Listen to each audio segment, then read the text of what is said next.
In this video, I'm going to talk about continuity of a couple of functions, okay, and find their domains as well.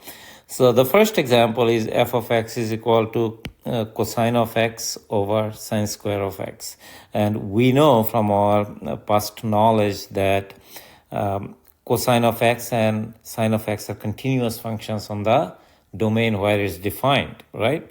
So I could call this as maybe g of x over h of x, okay? My g of x is cosine of x, which is a continuous function, and my h of x is 1 plus sine square of x. So we are taking ratio as usual. We have to make sure that the denominator never evaluates to 0. This is our denominator. So 1 plus sine square of x. Is there any value? So let's put a question mark. Is there any value of x that's going to make 1 plus sine square of x equal to 0? The answer is no, because sine square of x, as you know, sine square of x is actually the value of sine of x, whatever it is, and it is squared, correct? So now sine of x can be between negative 1 and positive 1. And if you square any number in this window, okay, from negative 1 to positive 1, it's always going to be either a positive number or the smallest it could be 0 when sine of x is 0, right? So 0 squared is going to give you 0. So consequently, what's going to happen, this 1 plus sine square of x is always going to be greater than or equal to 1. Why?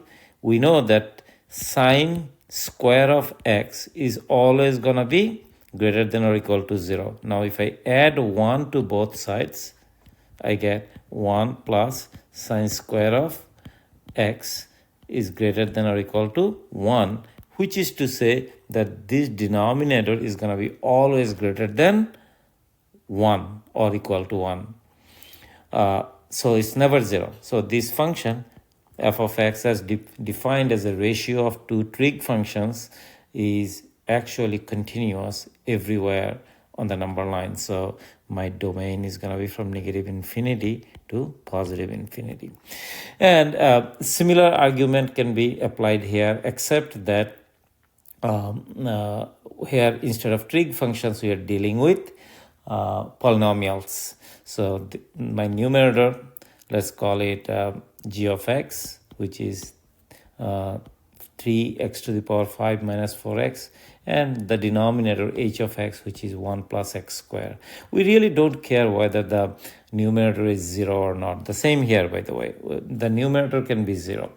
It's only when the denominator is 0 that's when we are concerned. That's when the function becomes undefined. Again, using the exact same kind of argument that I did for the last problem. For example 1, we conclude that 1 plus x squared is always going to be greater than or equal to 1. Why? X is any number. Let's say x is any number from the number line, okay? If x is any number from the number line, what happens? If you square it, it's either always going to be positive or the smallest it could be is 0. So it's going to be x squared is greater than or equal to 0. If you add 1 to both sides, you're going to get 1 plus x squared is greater than or equal to 1. So this denominator is always greater than or equal to 1, meaning it is never 0. So consequently, this function, a rational function, is continuous on the entire number line. So from negative infinity to positive infinity.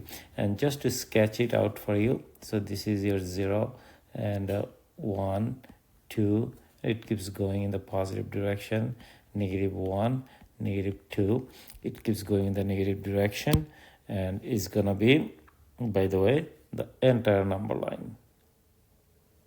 That's what it is, okay? That's what you're going to highlight. I hope that this discussion was helpful. Thank you very much.